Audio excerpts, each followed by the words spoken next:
I am resident of Collinwood for YouTube, joined by my buddy Patrick McCray, author of the Dark Shadows Daybook and Dark Shadows Hi. Daybook Abound. We're here to talk some Dark Shadows. I've got some questions for Patrick.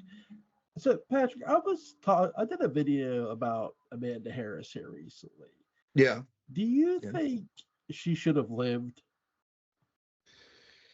I think you have to ask what function she would have played Yeah, in the story as it went on, yeah, because, and I think that if she had lived, it would have given Nancy Barrett less to do.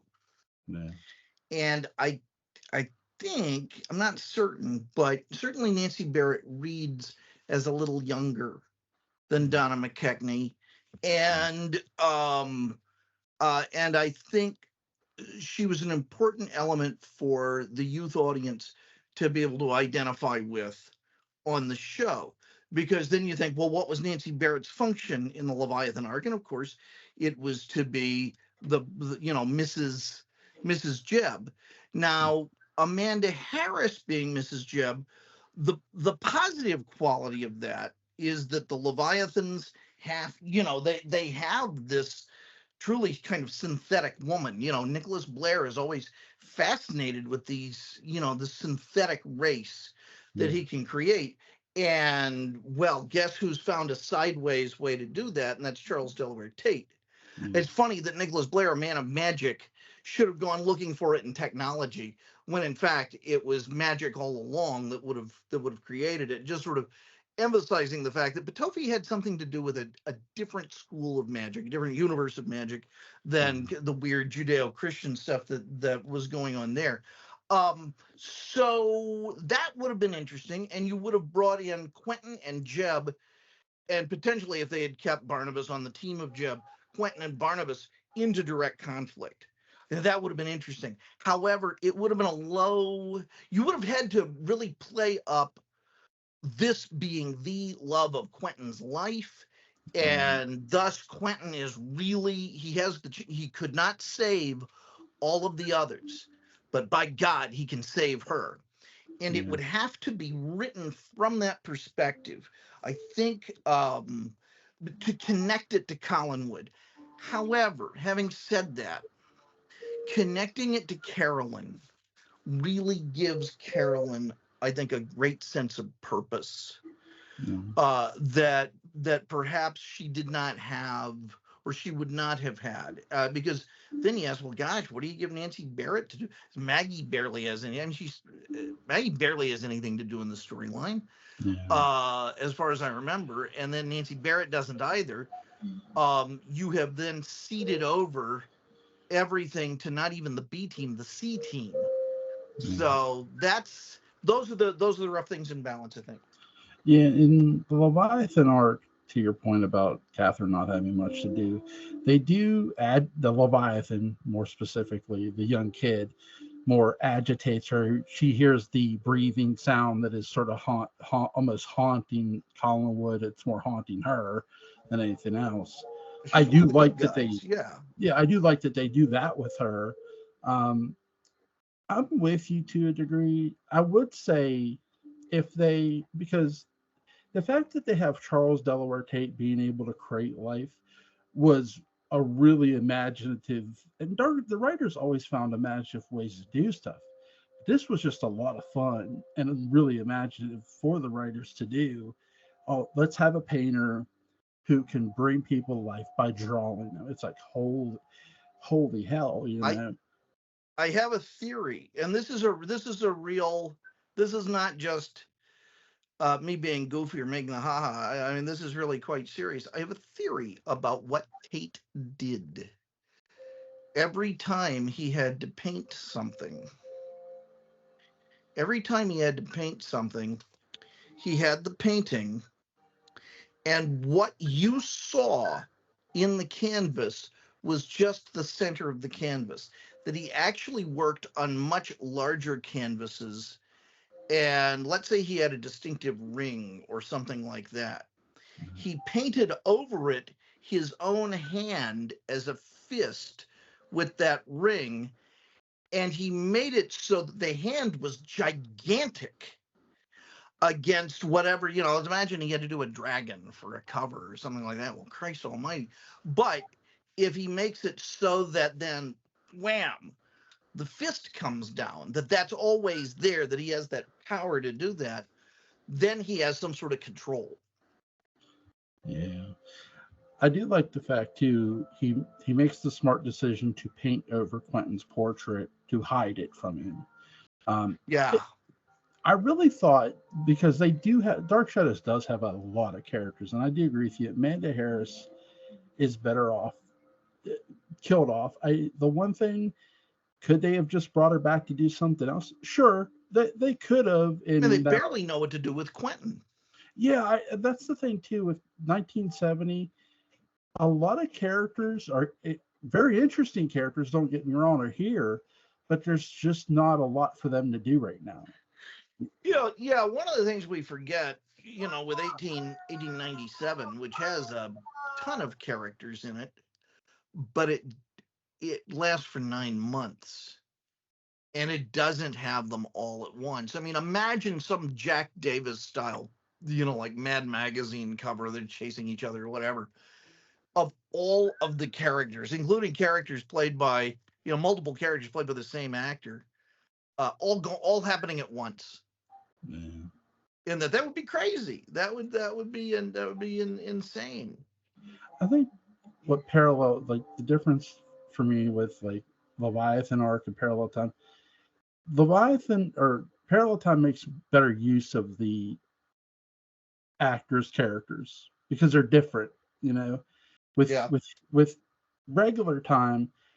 Like, I love the character of Sky Rumson, but once he's revealed as a Leviathan agent, it's like, okay, where are you going to take him from there? And he's not immortal. He could be easily killed. Yes. I get the plot twist. I appreciate it very much. But I do wish maybe he's the one guy who, okay, for once the writers didn't fully sucker us, which, I mean, I appreciate them doing. Yeah. Because I'm thinking, oh, this is actually, this guy seems to care, but then he tells a lot. I'm thinking, oh man, here we go. And when the twist happens, I'm like, you son of a bitch. Well, and here's the ultimate thing. They used to take the canaries into coal mines to see if there was so much gas that they couldn't stay down there. And in this case, the canary in the coal mine is when they kill off a character and they don't bring the actor back, because it means one of two things. In the case of Donna McKechnie, it meant she was going on to do Company, which is one of the most important musicals ever written. I mean, and it's just a great show too, because important and great are not always the same thing. So she had some very big fish to fry. I'm sure Jeffrey Scott had a lot of work, but I think the other thing, if they don't bring an actor back, paging Robert Rodin and 1897, et cetera, where he easily could have played a number of parts, is that maybe they weren't busy, maybe they weren't that popular with fans as actors go, because I guarantee you that as long as Jeffrey Scott didn't have more things on his dance card, and as long as the fan mail had been rushing in, it would have been a Barnabas situation. It would have been the Sky Rumson show, starring Sky Rumson with Angelique. I mean, and special guest star Barnabas Collins. That's the thing too. I mean, David Selby got Quentin super over. I mean, all the credit to the writers too, but David Selby played the part. He did. I mean, he got super over with the audience. Joel, that's a phrase you've been using lately, and I don't know what it means. Well, when you say something is over with someone, what do you mean by that? You can't. That's the thing. Like when we watch television, that doesn't say have a studio audience. We as people, when we watch television, and we see a character and we get to know them and we like them, even though they might be a little dastardly or like the way Quentin starts off. I'm not talking as a ghost. I'm talking when we first meet him in 1897. Yeah. We do like him to a degree. So we're sort of secretly rooting for him. That's Quentin getting over with the audience. That's what I mean. You're sort of Okay. cheering. You're sort of cheering for him, even though they don't hear the cheers. We're wrestling. When you hear wrestling fans cheer, that's a or boo. That's a wrestler getting over either way. It's a One's wrestling term. right. It's a over. There's over where the fans are cheering for you, and there's the booing over where, hey, the fans hate you. You're over as a heel. Instead of being over as a baby face, you're over as a heel. There's two different like ways to look at it. Okay, that's fine. So that's what I mean Just by didn't. Quentin. David Selby got Quentin super over, and but when you look at 1897, they knew what to do with those characters for sure. Yes, they did. I mean, they had a slew of them. I mean, you had Beth Chavez, you had the attorney played by Alan Humphrey Alstrado.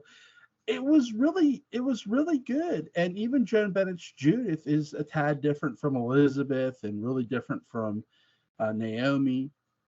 The Leviathan arc, I do think strikes a bit of gold for me. Most of all, and I want to get your thoughts on this, is the way they build them up as pure terror. Yeah, they did. They handled that very well. Like Dark Shadows always did a really good job with its terror atmosphere, like not just like its atmosphere in general, but how they built up Barnabas as this, because he's a vampire, as this terrifying figure. He's just appearing out of nowhere. He appears in the coffee shop as Maggie's closing down, and she, sort of scares her. And in the Leviathan arc, when you hear that breathing, I was just pure. I'm thinking, what is that? What could it be? It made your mind wander. I know I told you this before. It's this is the tough thing, I think, if once you have started to research Dark Shadows and you are then privy to images and performances and interviews and things like that from parts of the series you haven't seen yet. It's very hard for me. It might be easier for you. It's very hard for me to approach them objectively. Mm. And Jeb, I think because he had bigger hair and was of just a certain different era that kind of erupted during 1897's storyline.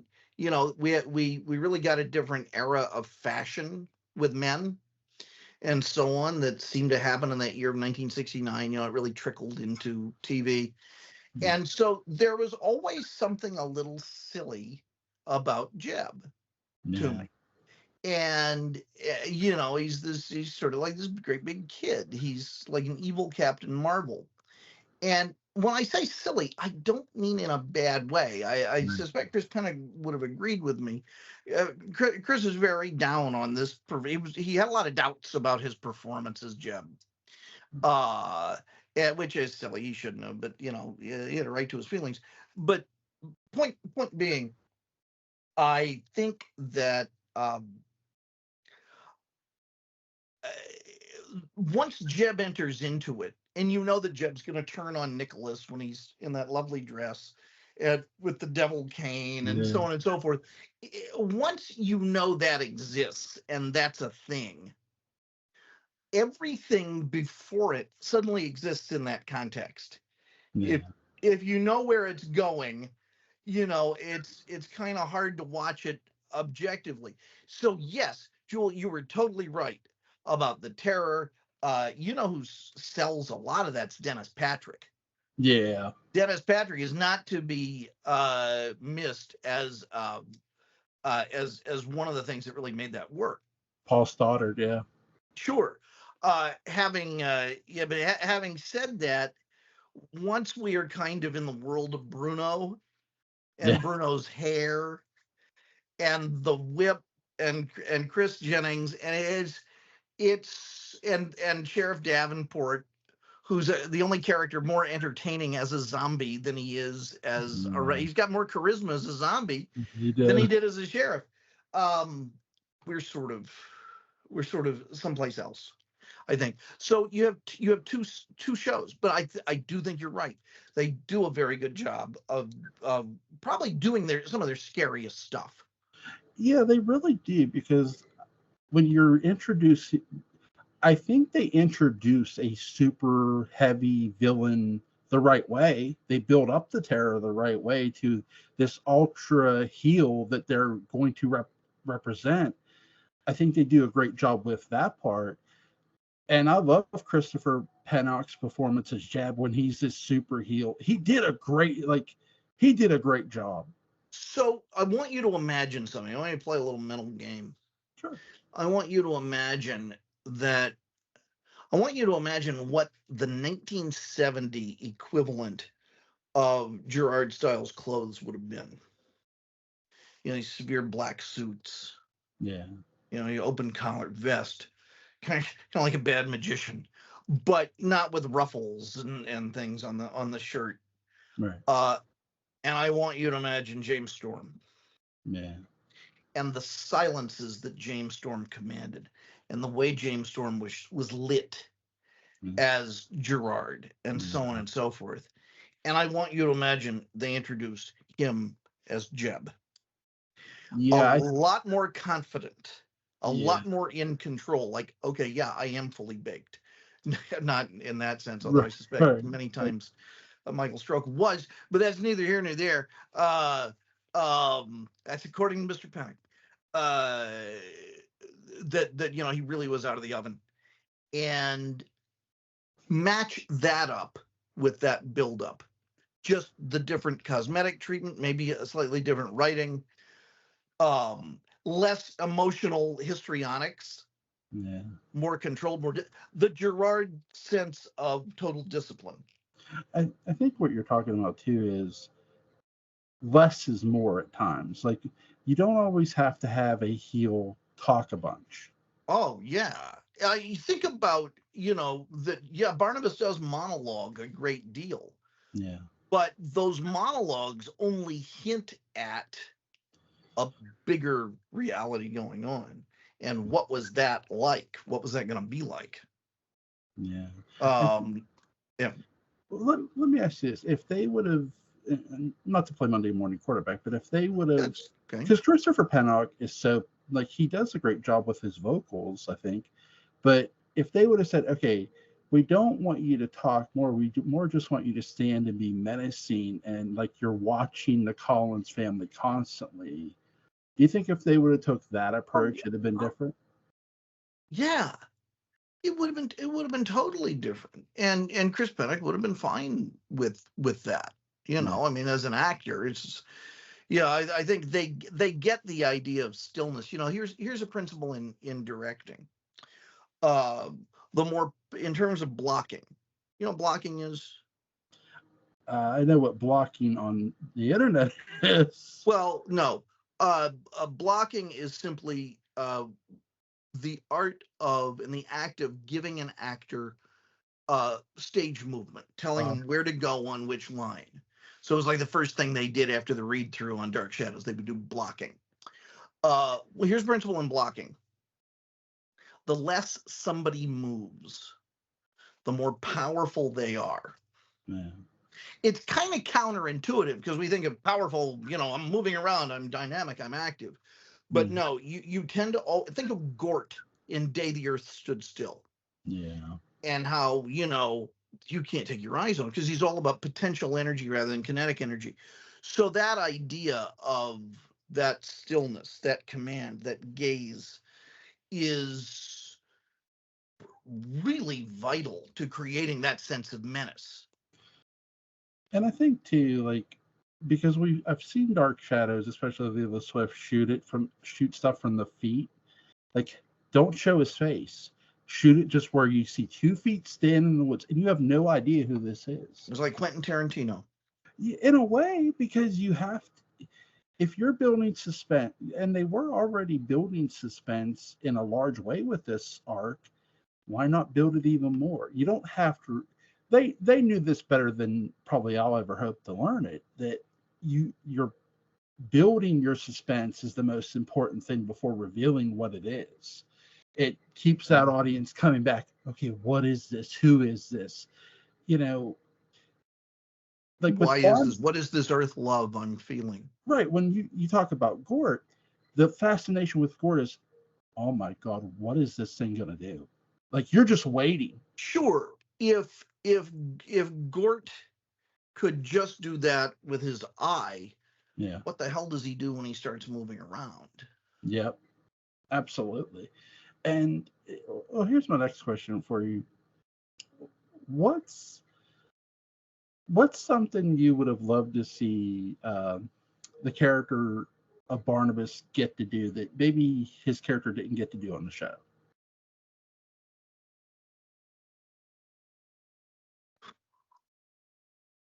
Jewel, you tell me. I got to think about that for a second. So you tell me what Um, you think. I know like the primary location of the show is in Collinsport, and I appreciate that because I love the show. But I would have loved to have them have Barnabas travel somewhere out to another country. We know he's went to Martinique before. Let's see Martinique or something. Or Sure. or let's why not tell the story of Angelique and Barnabas in Martinique, you know? Sure, yeah. Uh yeah. I mean they're a little long in the tooth for that, but yeah. I I think I would have enjoyed just the very simple idea of what if Dark Shadows had not gone off the air? Yeah. What would Barnabas 1978 look like? Yeah. What would Barnabas 1988 look like?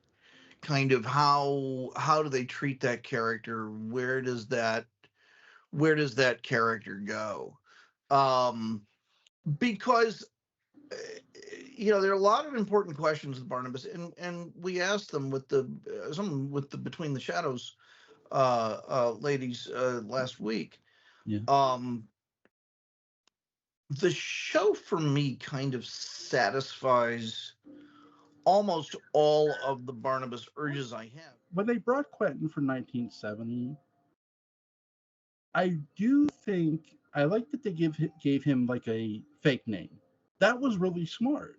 Grant Uh, Douglas. yeah, Grant Douglas. I like Sure. that idea. Yeah. But I do like I wish he would have played it low key, like with everybody. And like instead of having him remember who he secretly knows who he is.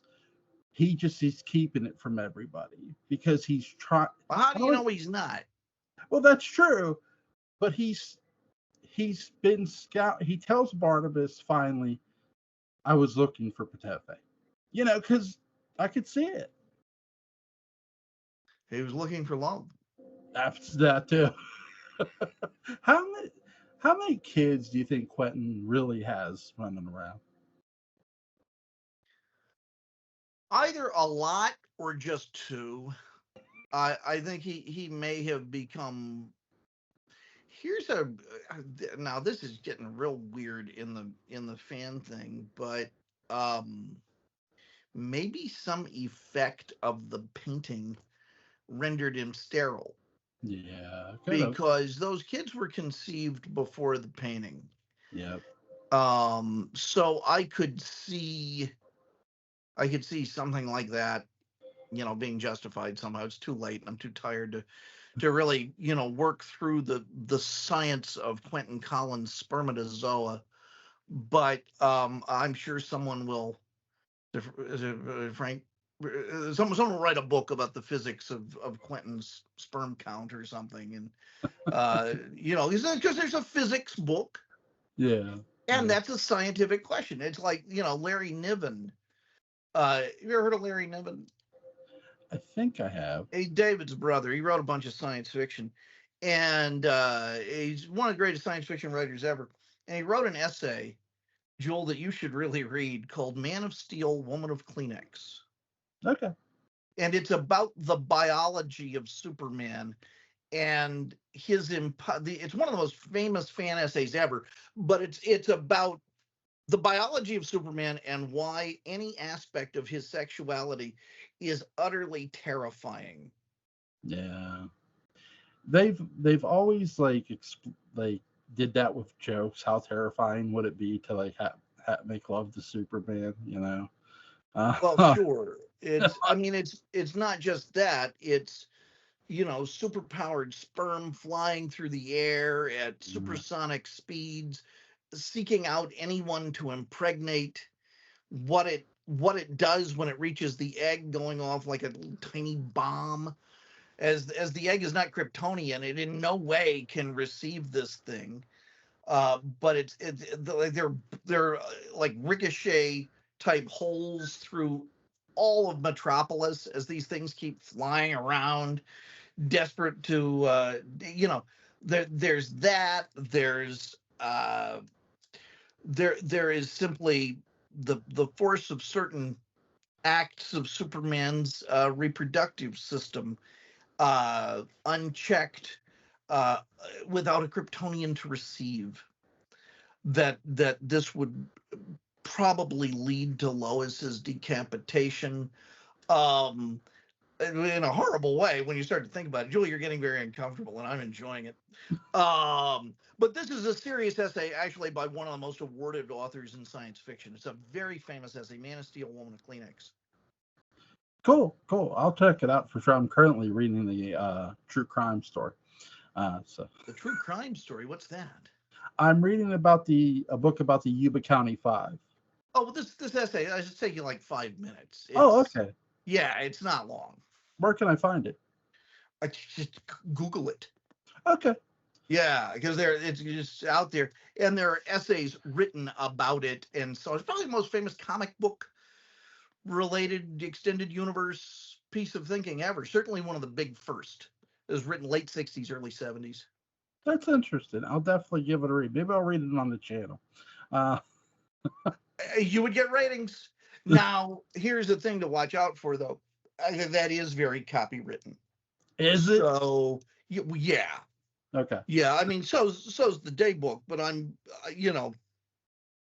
more than happy to have you read that. But I can't speak for Larry Niven or the Larry Niven estate if he's passed away. I think he probably has.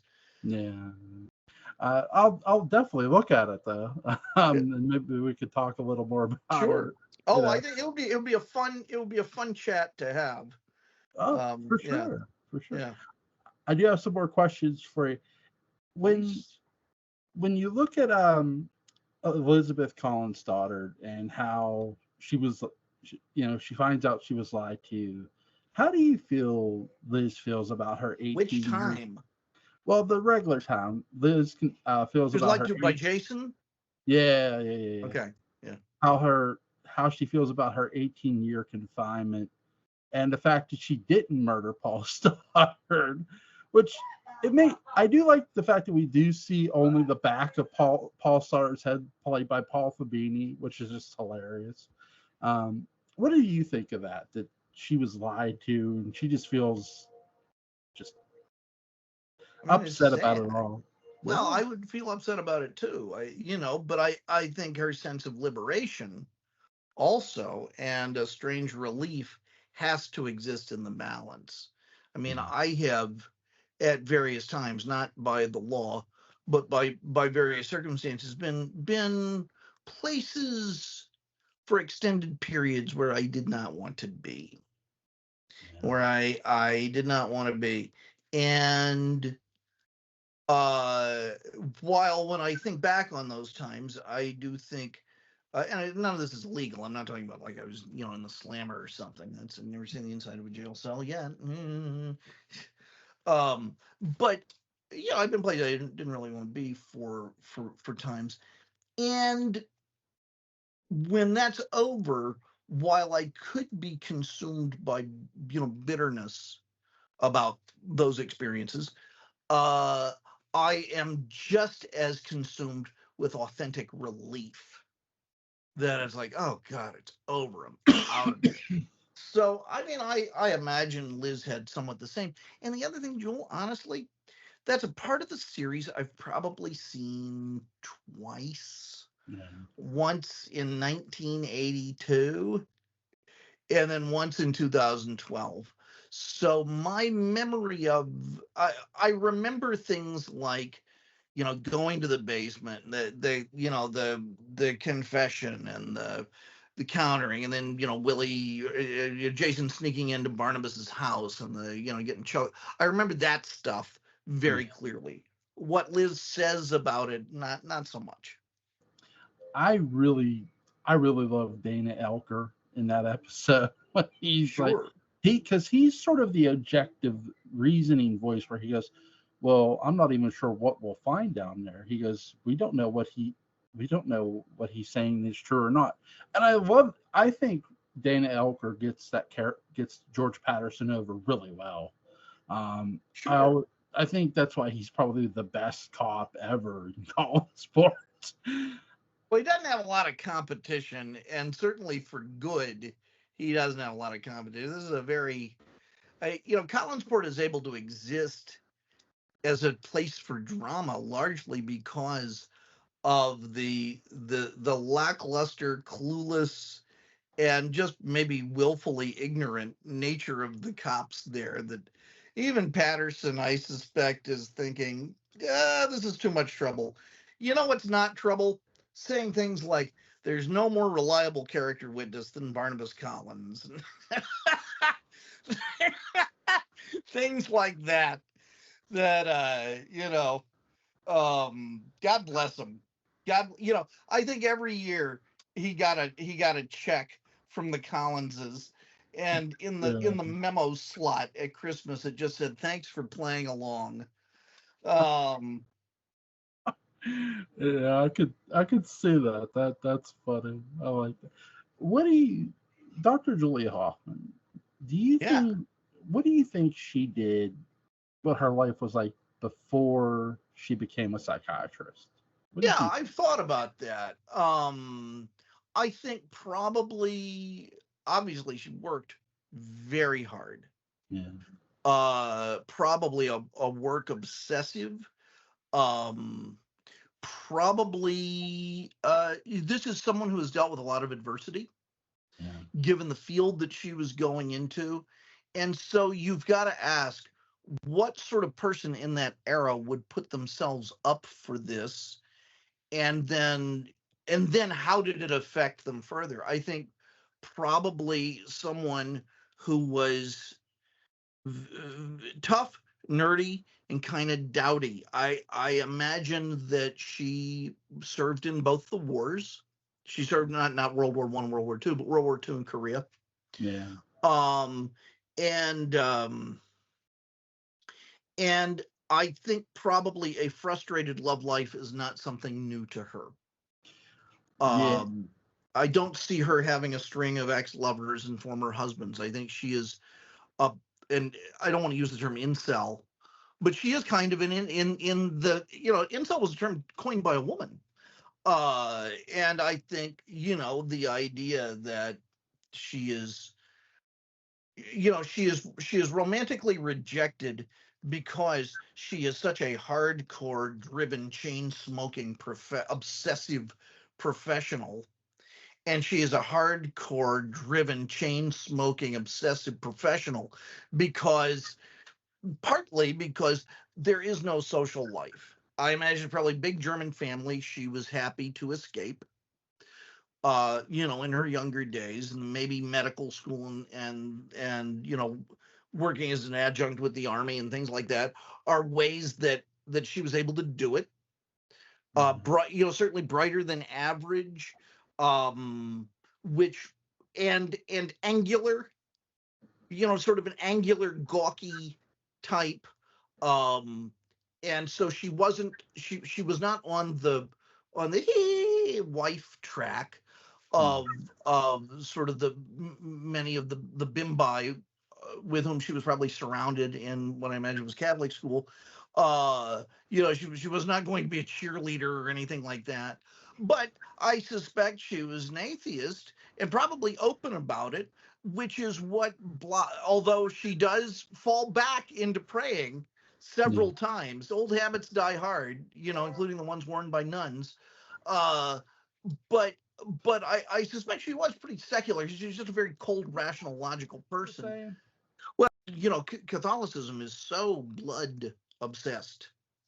And there is so much about that. I can see all of that time in mass still making her fascinated by what is the dark magic of life within blood, and so on. And so the place I was going is that, given the limited options that, JH had when she was a teenager, uh she was probably too much of a pain in the ass and too opinionated to ever go into the clergy, become a nun. So, she wasn't going to be a housewife. She wasn't going to be a nun. I imagine probably maybe some tough economic circumstances in this big family. So, and probably dealing with some social prejudice, because given that it's a German last name, depending on how close her relatives were to Germany, they might have had a hard time. I mean, she might have really thought about changing her last name to Hansen. And they might have had some relatives who were over there on all sorts of sides. So, those are my thoughts on a young Julia Hoffman. And I mean, I came up with some detailed BS in that, but what you have to do is you have to take the evidence of who she is and what we see her do, and then work backwards. Yeah. I really like what my buddy John Philip Betancourt did in his story Return of Dark Shadows, with her backstory. That her husband, now she was studying for school when she was with her husband, and her husband was, I think, a gynecologist at the time. And what she didn't know who his patients were and stuff like that, because he never discussed them with her. But one of his patients was Elizabeth Collins' daughter, was Elizabeth. And I think, if I remember right, because I haven't read it in a long time, I think he ends up killing himself because she accuses him of cheating on her and stuff. It's Joel, I'm thinking of how I would handle those scenes if I was just handed them. They're not very savory, I gotta tell you. I mean, because suddenly I'm very uncomfortable in the best way. I mean, I'm imagining what this is. I don't know if I can say this, but children, cover your ears. What does she like? I can't say it, Joel. I just the punchline from Julia is, "I never forget a face." It's like, don't I know you? And under what circumstances would Julia say, "Oh, it's you. It's you. I remember that pap smear. I wandered into the office." Of course. Who could forget? Who could forget Liz Stoddard? We talked. Boy, did we. You're in a medical textbook, Liz. I mean, I'm sure Betancourt's a fine writer. I don't think it's a bad choice. And I'm sure he picked it because it has this great sense of realism and immediacy and intimacy and all of that. But my Larry David-esque mind is really going some terrible places with it. Well, from what I remember, and you can't take that away from me, Joel. Well, from what I remember, they didn't actually meet, Elizabeth and Julie. I'll send it. She just saw mugshots. What? I'll find it where it's at in the Return of Dark Shadows, and I'll send it to you, because it's deep in the lore. I'm sure it's very deep. It is. Interesting story. God. Wait, we're talking about Liz's the technical term is vagina. Why am I thinking what? Joe, you should be glad Gordon isn't here. I'm sure. Oh, God, I'm sure Gordon's going to listen to this and hyperventilate. We can't tell Gordon we had this conversation. All right. We can't send him this video personally. He's a nice guy. We love him. I mean, I've known Gordon for 30 years, but I think, Joel, you'd be really asking for it, and I just think we just dub this over with something else. Oh my God. I do I do love the character of Dr. Julia Hoffman. I love the fact that because what Dark Shadows really did, very smartly so, was they caused, because the character is mentioned as a man initially, they undergo a sex change and they cast Grayson Hall, making the character a Yeah. woman. Very, Yeah. very, very. We got Grayson Hall, and thank God. I mean, Sure. when do you think Julia fell in love with Barnabas? The moment she saw him. Yeah, that makes sense. I mean, because, yeah, she's a reader. I'm sure she's reading boring classics like Wuthering Heights and stuff like that, and romanticizing, men of that era, and seeing, movies like Wuthering Heights and so on. And uh that's a very dashing romantic era. And especially, she's dealing with doctors who are all men with, well, not all, but doctors have often, apparently at home, are not always the easiest people to deal with, because they have the power of a god at work saving lives and so on. At least that's the cliche from the 50s, 60s, 70s, 80s. It may be different now, but that these are the people Julia's having to deal with all the time, sexually harassing nurses and so on and so forth. And that suddenly there is this man who is a really interesting mix of great strength and great fear and vulnerability.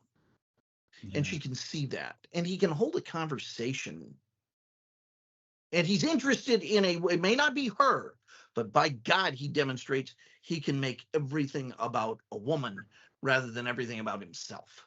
I do think they do a really smart job of having Grayson Hall's character say, there are other cases like yours out there. I love that line. It lets you know that Julia has done a lot of research on things, or, Yeah. or at least read a lot of things. And you appreciate that character for that. I have one last question for you, and then I'll let you go, I promise. No, you're fine. I can talk about this all night. So here's my question for you. If because they did a vampire, they did a werewolf, they did a phoenix, a mage. Hmm? What's a legend that Dark Shadows didn't touch you would like to see touched upon? Well, going through the classic Universal monster stuff, you're not going to get anything good out of Creature from the Black Lagoon. That's just going to be Yeah, silly. Uh, I think the big things, some sort of, at least the land equivalent of a mermaid, yeah, a mermaid on land, and maybe somewhat threatening, like the sirens and so on, who were, pretty unpleasant creatures. Um, and Quentin, there's, for some reason, I've always thought in the 70s, Quentin had a romance with a mermaid that went very badly. So that, hang on, that, uh, some sort of ancient astronauts yeah, type, Hans Holzer thing. And this has to be separate, although it's very similar. There has to be a mummy, yeah, some Egyptian magician. I think probably they would have worked Uri Geller, even though he was Israeli and not Egyptian. Big difference. But nonetheless, an Uri Geller type who appears on the scene right around the time that Imhotep is on tour and is found. And yeah, and Roger is really infatuated with Egyptian this and that. Those are the biggies, I think. And Carolyn having a devil baby, of course. You know, yeah. I think the thing with the mermaid, what I would like to see, sort of treat the mermaid sort of like Ursula, where when they see a human girl in the water, when they grab them, they can take the shape of them or make, yeah, But with the yeah, mummy, with that magician thing, uh-huh. you could have because we saw this in the Ten Commandments a bit, where they had the staff turn into the snake. You could have had one of the magicians one of the pharaohs be a magician, and that's why they feel it's, well, he does something and gets killed over it or gets buried alive as a mummy. Well, you know who you have to bring in. You have to bring in Laura's father. Yep. The father-in-law Yep. enters. We haven't really talked about the in-laws, but what if suddenly there are in-laws and it's a father-in-law? And of course, because it's all this Egyptian stuff and so on and so forth, and he wants Roger dead, he wants Quentin dead, he wants David dead, and he's got all of them right in his sights. He wants them all dead for different reasons. Man. You know who I'd love to see on Dark Shadows? I think he's still alive. Is the guy who was who played Trinity in My Name is Trinity. Terrence Hill? Yeah. I don't think Terrence Hill spoke English. Oh, that's right. He had a voiceover guy. That's right. Yeah. I mean, hey, he's fine, but you realize that Terrence Hill he'd be in his 80s. I know. If he's still alive. I mean, it could be maybe, the Catherine Lee Scott of Italian cowboy actors, which of course they all vie to be. But and if you've ever met Miss Scott, not only is she ageless, she's an example of someone who, to my knowledge, actually read the manual about how to be a human. Yeah. And like people are supposed to read their car manual and they never do. It's like she read the manual of how to be a human and just did what she's okay. This is a good caloric consumption. This is how often I'm supposed to exercise. Okay, this is how many hours of sleep. Yeah, check. I mean, astoundingly sane, together, youthful individual. Yeah. Great. I would have loved to see Catherine Lee Scott in a Western. Still would. She would be terrific. There's really that's a good choice. There really is something about her that I think would just be, and not as some boring school marm either. Yeah. No, I want to see her as a marshal. Yep. Yeah, because the school marm, the Mary Steenburgen, part in Back to the Future 3, that would have been the part that you'd be afraid she'd be stuck with. Yeah. But how boring is that? No, I want to see her as a marshal. Yeah. That or a gambler who's out for blood, Let her be both. Let her be both. Yeah, let her be both. Why not? That would be really, really cool to see. I'd love to see it. Make it happen, Hollywood. Make it happen. Yeah. Ansel Farage, if you're listening. Angel would have a ball doing that. I think so too. I think that film it in Arizona, film it in the desert, film it in Tombstone. Why not? Is there anything you want to add before we go, man? No, this has been a lot of fun. When we stop, I have a suggestion for something, but yeah, no, I've had a great time. Go watch Dark Shadows, people. Yeah, go watch Dark Shadows. If you don't own the Coffin box set, it is free on Tubi. I've been going through the episodes on Tubi in order from the beginning. For Patrick McCray, I'm Jules Sains. Link to the Dark Shadows Daybook Unbound will be in every description box, and link to The Return of Dark Shadows will be in the description box if you want to go check that out, written by John Philip Betancourt. See you guys.